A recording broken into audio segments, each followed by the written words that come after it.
ऐसे बाबाओं को रोज दिखाते हैं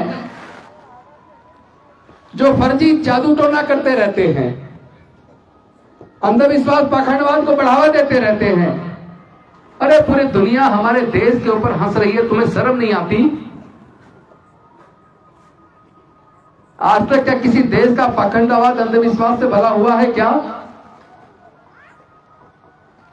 अगर तुम्हारे जादू टोने करने से, तुम्हारे श्राप दे देने से अगर समझ, आज का दिन हम सब के लिए बेहद महत्वपूर्ण है, क्योंकि आज ही के दिन डॉक्टर बाबा साहेब अम्बेडकर जी द्वारा लिखा हुआ संविधान भारत में लागू हुआ और भारत में अनेक प्रकार की विषमताएं, चाहे वो जाति के नाम पर, चाहे धर्म के नाम पर, चाहे क्षेत्र के नाम पर, चाहे भाषा के क्षेत्र नाम पर, जितनी प्रकार की विषमताएं थी, उन सब विषमताओं को खत्म करते हुए कम से कम संवैधानिक दृष्टि से सबको एक समान किया। हजारों वर्षों तक देश के 90% लोगों के पढ़ने डॉक्टर बाबा साहेब के संविधान ने हम सब के आगे बढ़ने के रास्ते खोल दिए। तो इस अवसर पर मैं आप सबको शुभकामनाएं भी देता हूं, लेकिन साथ ही साथ आपको याद दिलाता हूं 25 नवंबर 1949 को संविधान सभा के सामने डॉक्टर बाबा साहेब अम्बेडकर जी ने 2 चिंताएं जाहिर की थी। उन्होंने कहा था कि हम अब संविधान को अंगीकार कर रहे हैं, अब भारत का शासन संविधान से चलेगा और संविधान की नजर में सभी लोग समान होंगे, लेकिन हमारी स्वतंत्रता सुरक्षित रहेगी या नहीं रहेगी,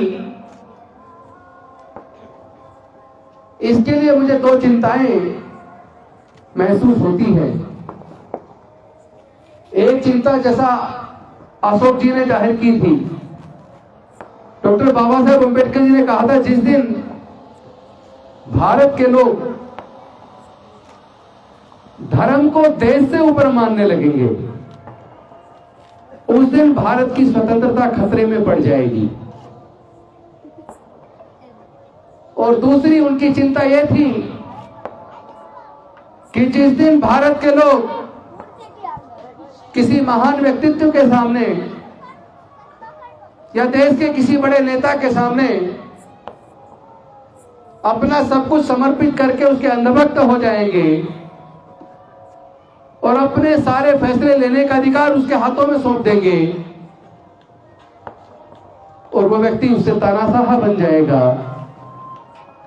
और उस दिन भारत के लोग कागज पे तो आजाद होंगे लेकिन वास्तविकता में अपनी आजादी खो देंगे। मुझे इस बात का बेहद दुख है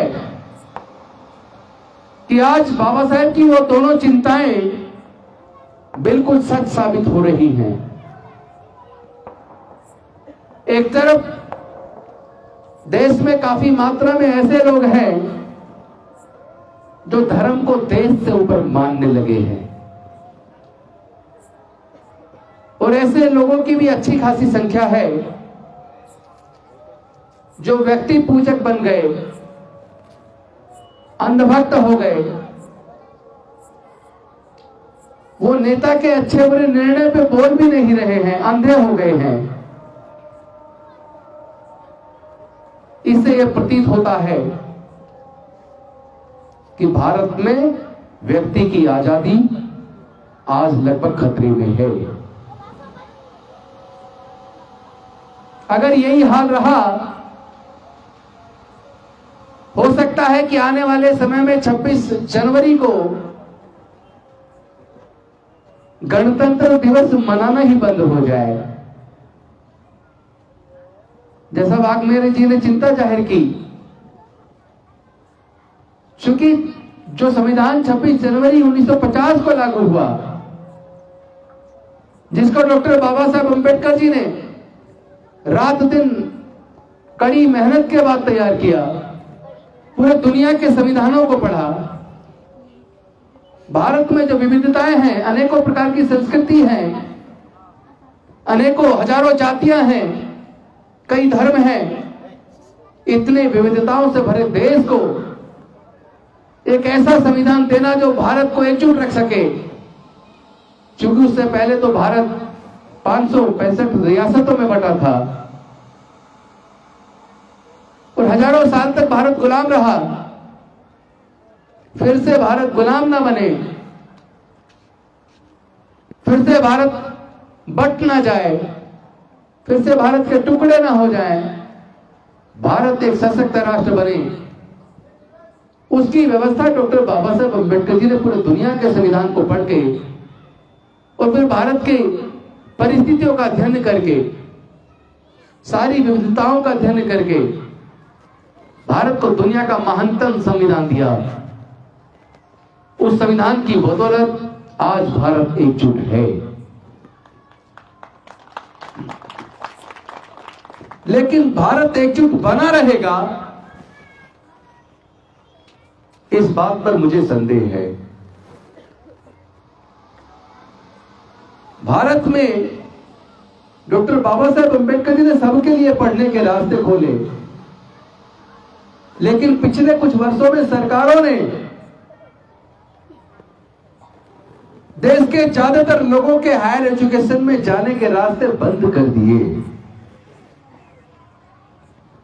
हायर एजुकेशन की फीस इतनी ज्यादा है कि देश के 95% लोग अपने बच्चों की हायर एजुकेशन का खर्चा नहीं उठा पाएंगे।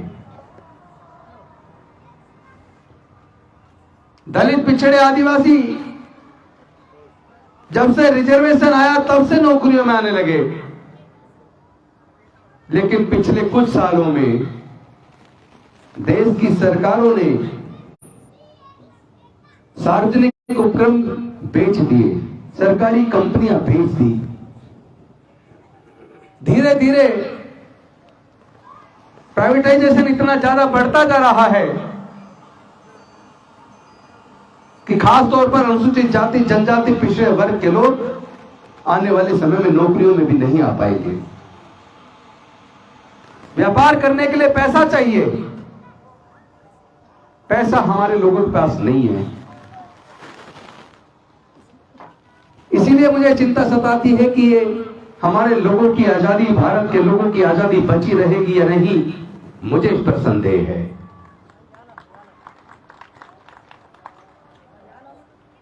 पूरे देश के अंदर जाकर मैं देख रहा हूं,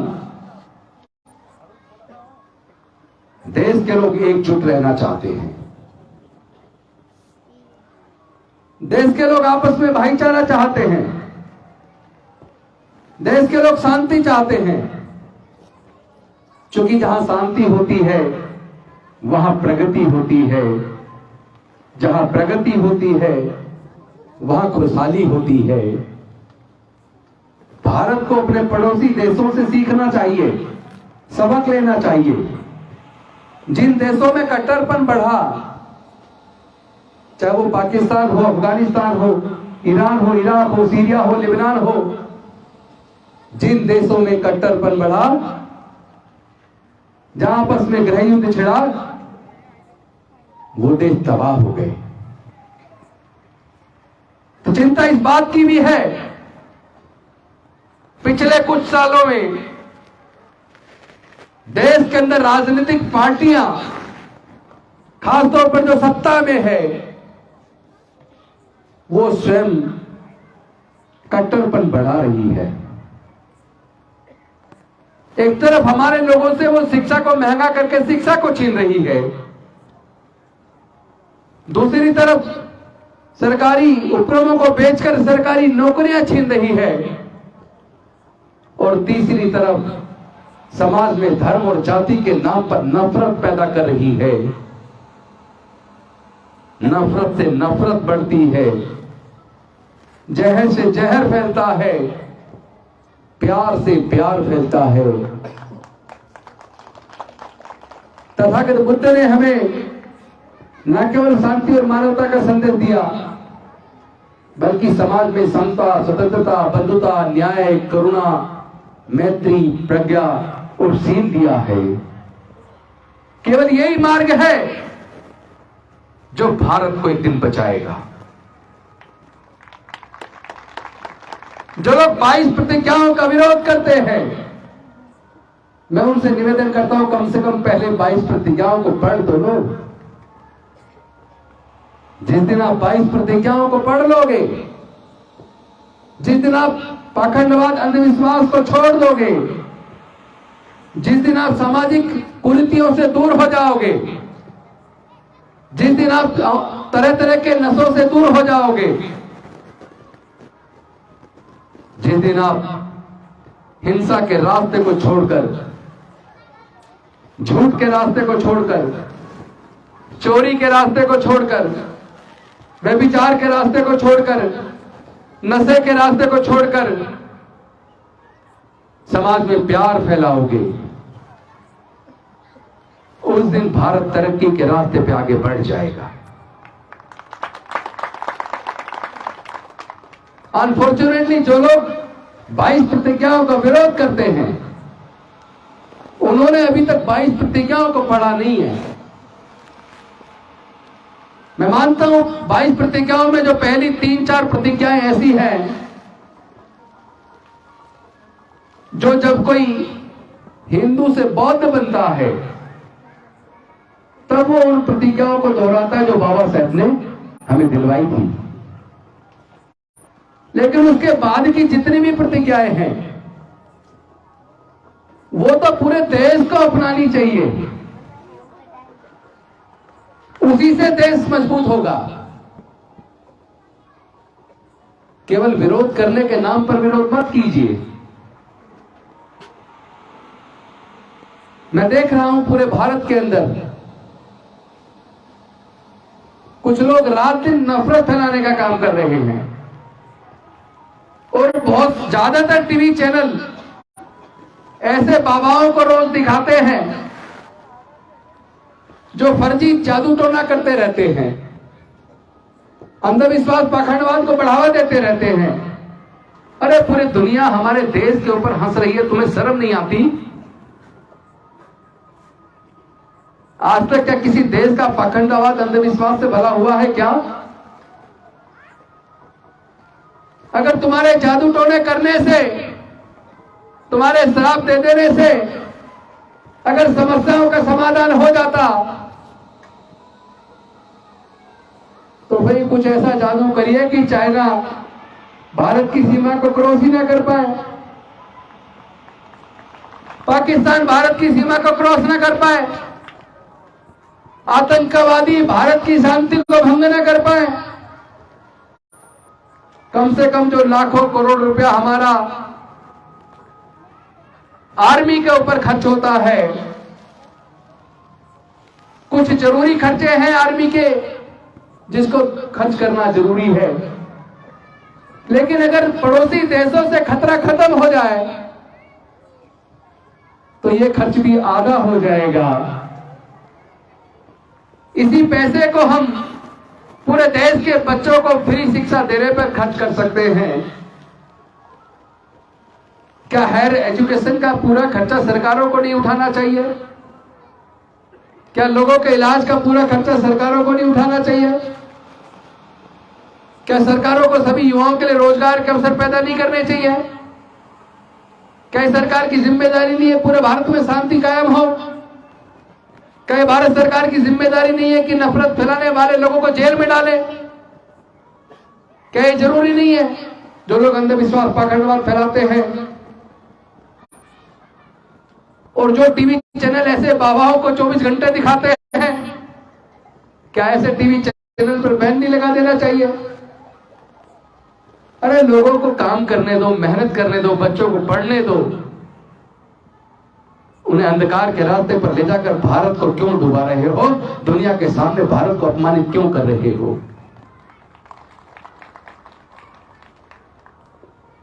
ये चिंता जो हमारे साथियों ने जाहिर की, वो चिंता मुझे भी है। मुझे लगता है समय आ गया है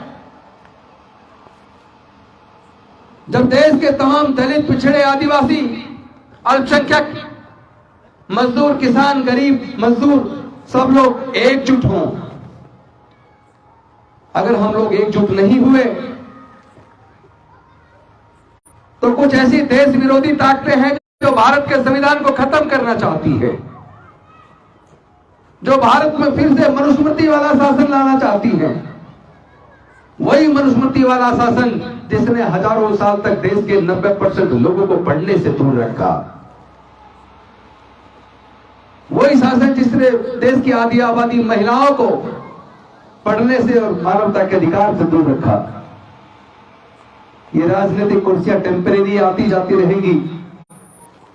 इस राजनीतिक कुर्सियों के लिए देश को बांटना बंद करो। एमपी, एमएलए, मंत्री बनने के लिए समाज के बीच में नफरत पैदा करना बंद करो। समाज बचेगा तो देश बचेगा, देश बचेगा तो तुम्हारी कुर्सियां बचेंगी। अगर देश खत्म हो गया तो तुम्हारी कुर्सी भी सुरक्षित नहीं रहेगी, जिस कुर्सी के लिए तुम देश के अंदर नफरत पैदा कर रहे हो, समाज को बांट रहे हो, देश के लोगों को आपस में लड़ाई करवा रहे हो। अगर ये देश बट गया तो तुम्हारी कुर्सी कहां बचेगी? कुछ लोग मुझे कहते हैं तुमने मंत्री पद से इस्तीफा क्यों दिया? मैं आप सबसे पूछना चाहता हूं, अगर डॉक्टर बाबा साहेब अंबेडकर रिजर्वेशन की व्यवस्था ना करते, अगर वो हमारे पढ़ाई के रास्ते नहीं खोलते, तो क्या मैं पढ़ लिख कर वकील बन पाता? क्या मैं एमएलए बन पाता, मंत्री बन पाता? जो कुछ भी हमें मिला है वो डॉक्टर बाबा साहेब अंबेडकर की कुर्बानी की वजह से मिला है। क्या डॉक्टर बाबा साहेब अंबेडकर जी की 4-4 बच्चों की कुर्बानी, माता रमाबाई की कुर्बानी और डॉक्टर बाबा साहेब अंबेडकर ने पूरा जीवन जलाकर जो हमें दिया है, क्या उनकी कुर्बानी बेकार चली जानी चाहिए? अगर हमारे सामने ये विकल्प हो कि आपको डॉक्टर बाबा साहेब अंबेडकर का आंदोलन चलाना है, तथागत बुद्ध का मूवमेंट चलाना है, भारत में शांति और मानवता का जो काम बाबा साहेब चाहते थे उस काम को करना है, प्रबुद्ध भारत का निर्माण करना है, एक तरफ ये रास्ता है और दूसरी तरफ तुम मंत्री बने रहो, तुम्हें अपनी कुर्सी सुरक्षित रखनी है। बताओ दोनों में से क्या चुनोगे? तो आप लोग बताइए, हमें क्या चुनना चाहिए?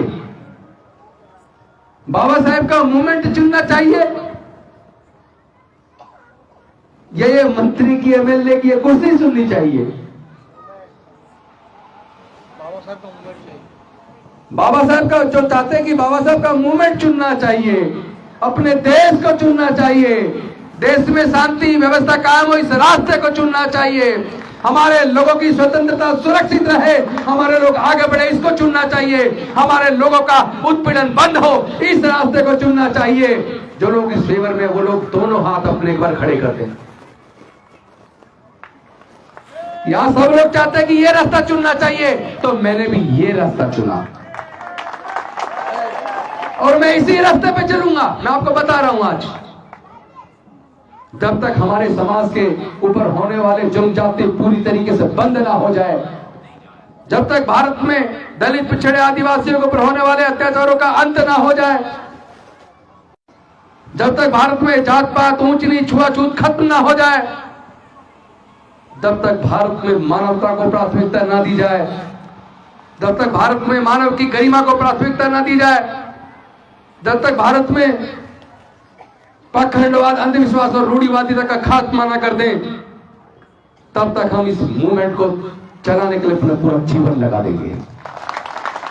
हमने संकल्प किया है, जिस मसाल को डॉक्टर बाबा साहेब अंबेडकर जी ने जलाया था, हम सब लोग समता सैनिक दल के जवान अपने खून से उस मसाल को सींचने का काम करेंगे। मैं 1987 में समता सैनिक दल का सैनिक के रूप में भर्ती हुआ।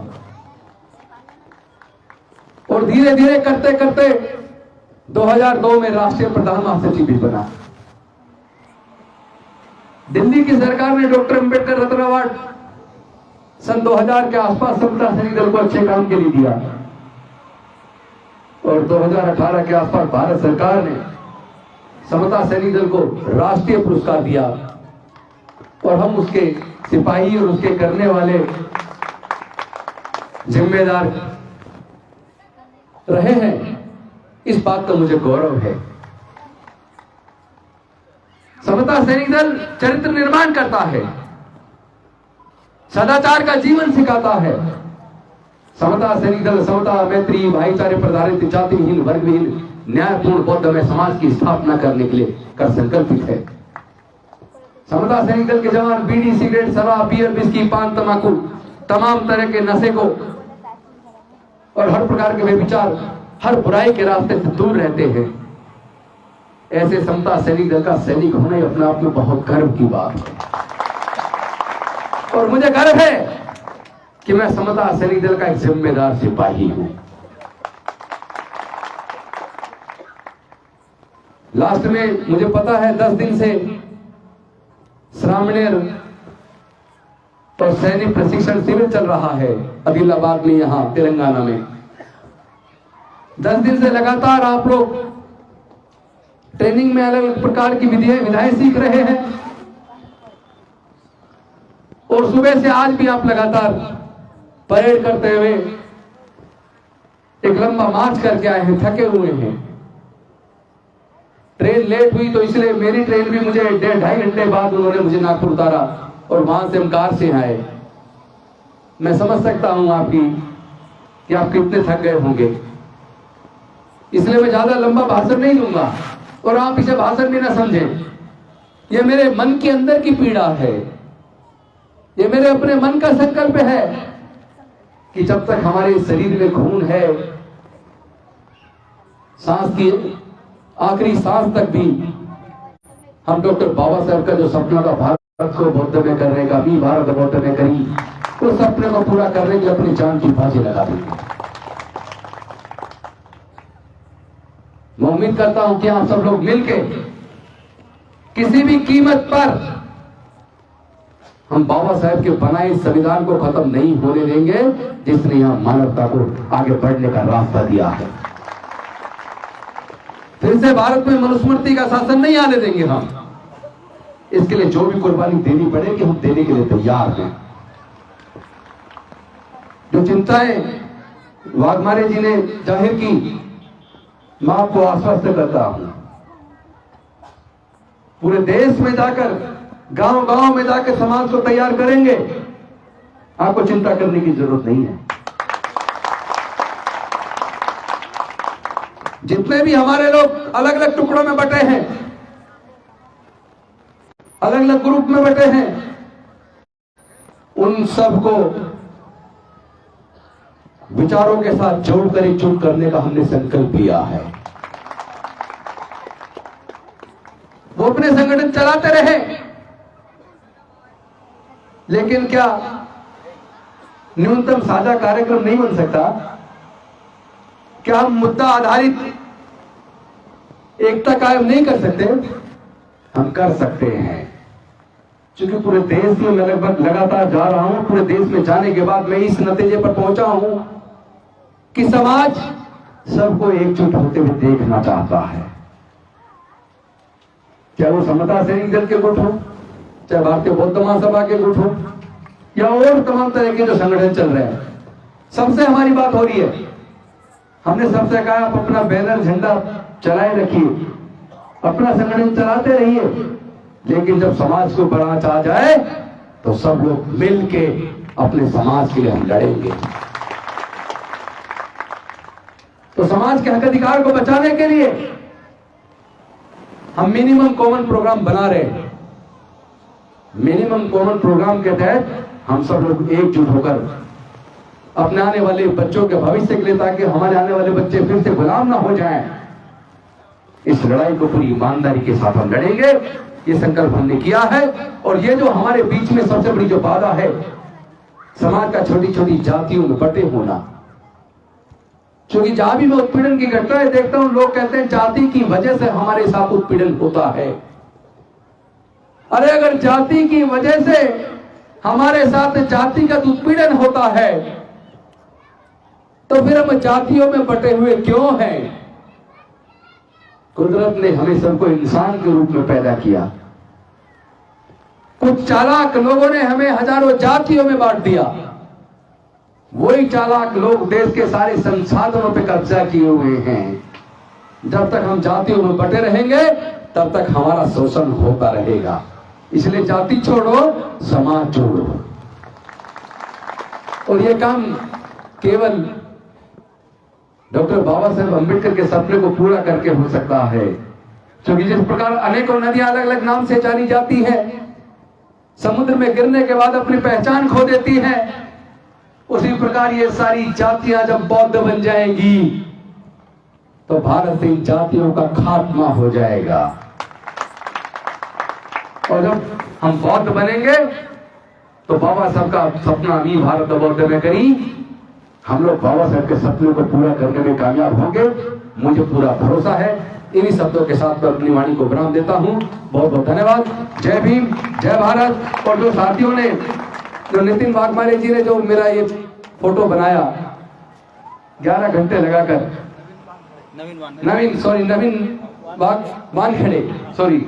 नवीन वानखेड़े ने जो मेरा ये चित्र बनाया 11 घंटे खर्च करके, मैं उनकी भावना की कद्र करता हूं। और मैं ऐसे सिपाही समाज में आज भरमार है। सर नवीन वानखेड़े आ गए हैं। मैं चाहूंगा 1 मिनट के लिए आप आ जाए इधर और ये फोटो एक बार हाथ में ले लें और लोगों की तरफ इसको करें। मैं इनको खुद सम्मानित करता हूं। ये फूल मुझे दीजिए। ये आप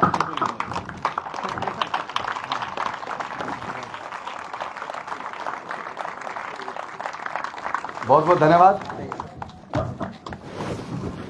थैंक यू वेरी मच। नमो बुद्धाय, जय भीम।